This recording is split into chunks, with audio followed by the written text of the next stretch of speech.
E aí, Joyce, para a gente começar a encaminhar o nosso papo, a gente que passou pelos personagens, né? Falou de Zambelli, falou de Bolsonaro em especial, a gente não pode deixar de falar. Você chegou a permear ali a Michelle, você disse que ela é o contrário disso tudo, eu até fico curioso, queria saber o que é que está nas entranhas dessa Michelle, que todo mundo fala, mas fica só na sugestividade. Se a gente tiver mais informações, isso ajuda, porque eu penso que a Michelle, como candidata, ela não Ela perde, sobrevive ao ela escrutínio, né? perde, ela Ela não perde, ela sobrevive perde. ao Não, como escrutínio da candidata, perde. vida, né? Sem contar a família ali, que a gente vê que dá uma boa página policial longa, né?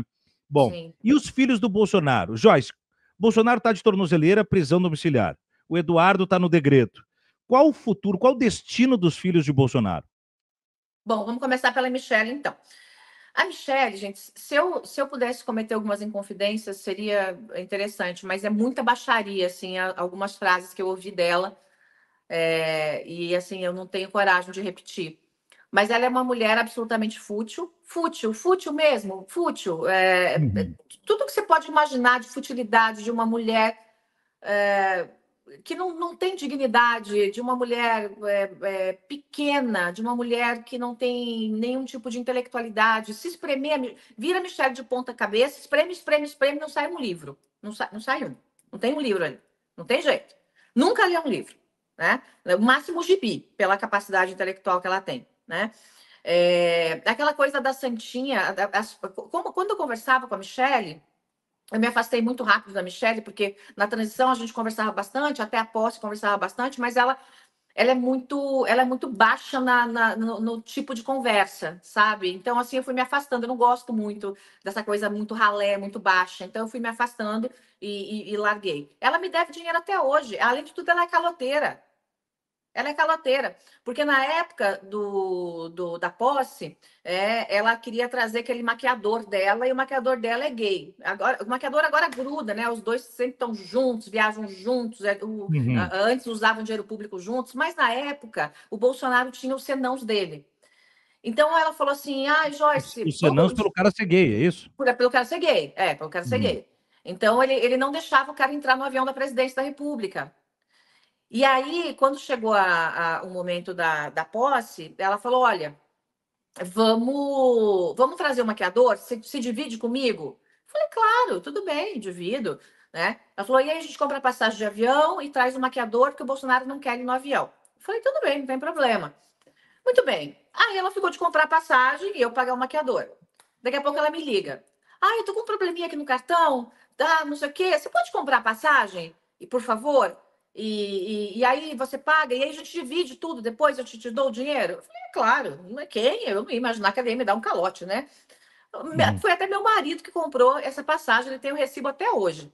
Meu marido comprou a passagem do maquiador, pagamos o maquiador, o maquiador veio, aí foi para o palácio, eu ia para o palácio para me maquiar também. Aí apareceu prima, primo, todo mundo para maquiar, tinha um monte de gente. Falei, não, eu não vou me maquiar sozinha. Bom, até hoje eu espero o dinheiro da minha passagem na minha conta. Então, Michele, pague o que você deve. Você me deve uma passagem aérea do Rio de Janeiro para Brasília. E você sabe que a passagem do Rio de Janeiro para Brasília é cara, tá? Eu não tenho dinheiro público, aí não fiquei mamando nas tetas do dinheiro público, nem fazendo desvio, igual seu marido fazia. Então, pague o que você deve, porque você me deve uma passagem aérea, bem, tá? Me deve. Então, essa é a Michelle Bolsonaro, além de tudo, caloteira. Os filhos do Bolsonaro. Bom, o Eduardo, eu acho que para ele ficou na casa do sem jeito, né? Por tudo que ele está fazendo. Se ele pisar no Brasil, ele vai ser preso. Eu fico só pensando como é que ele está se sustentando nos Estados Unidos. Eu vi a casa, porque a deslumbrada da mulher dele posta às vezes umas coisas e depois apaga. Eu vi Uhum. a casa que ele está morando, Thiago, é surreal. Só a sala de jogos, É um só, casarão, um casarão. só a sala de jogos, só a área de piscina. É um negócio, assim, absurdo. Quem está pagando sua conta? Porque aqueles 2 milhões que o Bolsonaro passou para ele, naquele padrão de vida, não dá para 6 meses. Pagando em dólar, tá, gente? É quase 6 por um. É 5,60, 5,80, depende do dia, É. né? É quase 6 por um, pagando em dólar. Então, 2 milhões de reais. Não dá para 6 meses. Como é que ele está sustentando? Da onde vem a bufunfa? Essa gente tem muita grana escondida. Se a gente desviou, foi muito dinheiro. Aquela brincadeira lá de tentar roubar lá os colares, o relógio, os brincos, que dava quase 18 milhões de reais, se eu não me engano, aquilo lá é ficha pequena, né? Eles escoaram, foi muito dinheiro, através de empresários brasileiros, que inclusive eu sei quem são. Não posso falar, porque senão eu me lasco, né? Ganho um processo. Né? Mas eu sei quem são os empresários e os construtores nessa área de construção civil que faziam essa lavagem de dinheiro e mandavam dinheiro para fora para o Bolsonaro. Então, eles têm muita grana. Então, se o Eduardo vai ficar nos Estados Unidos, né, como é que ele vai se manter, aí eu já não sei. Porque emprego só se for de novo de hambúrguer, né? Porque qualificação, ele é meramente um escrivão de polícia. Né? Vai fazer o quê nos Estados Unidos? Né? E em relação ao Flávio Bolsonaro, aí esse é mais esperto. O Flávio é o espertão da família. Assim, é o cara que gosta de dinheiro, é o cara que faz todos os esquemas mais grossos, assim, né? É o cara da mala. Né? O Flávio, eu acho que ele vai tentar se cacifar aí ainda para uma candidatura ou a governador, ou vai tentar se enfiar como candidato a vice-presidente na chapa. Aí lasca qualquer um, né? Porque enfiar o Flávio Bolsonaro, pai da rachadinha, né? Pai não, porque o pai é o próprio Bolsonaro, né? Que já fazia a rachadinha. Mas aí fica muito complicado. Mas eu acho que o Flávio é quem tem mais capacidade para se manter no jogo, porque ele é mais frio. O Eduardo Bolsonaro não é frio. O Eduardo Bolsonaro ele pensa com o intestino. Né? Então, ele literalmente só faz merda. Desculpe o palavrão, mas é isso. Nada. Literalmente, Eduardo só faz merda. Mais do que adequado. Agora, o Flávio não. O Flávio é frio, é calculista. Então, eu acho que ele vai sobreviver melhor aí nesse meio da política. E o Carluxo? Carluxo, poxa vida, o Carluxo vai para Santa Catarina, né? Tá fazendo uma jogada boa, porque Santa Catarina é um estado 70% bolsonarista. Então, ele vai sair candidato ao Senado lá, são 2 vagas, está eleito. Então, eu só não sei como que ele vai lidar ali com o Senado, porque o Carlos, ele é pancada, assim, ele é doidinho, ele não bate bem da cabeça, assim, ele tem... o Carlos é o tipo de cara... Eu tive uma reunião com o Bolsonaro logo no começo da transição, onde eu levei a Viviane Sena, porque era minha indicada para a ministra da Educação, né? Era a Viviane Sena, e ele colocou aquele idiota daquele Vélez, que nem brasileiro era. Gostou da Viviane, mas olhou para mim e falou assim, ela é mulher, não vai aguentar. Não dá vontade de dar um tapão na cara quando fala um negócio desse? Né? Que absurdo. Não, sendo a Viviane quem é, né? Por favor.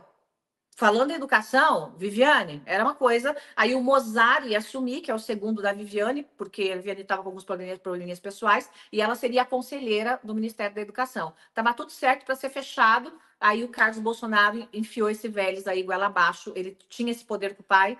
Tem ali uma relação meio complicada ali, os dois... que eu não vou contar, mas tem uma relação muito complicada ali.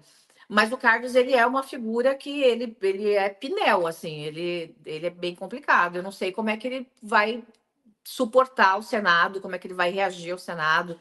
É bem complexo, assim. É a pessoa com a qual eu mais me mantive afastada. Eu não fico sozinha numa sala com o Carlos Bolsonaro.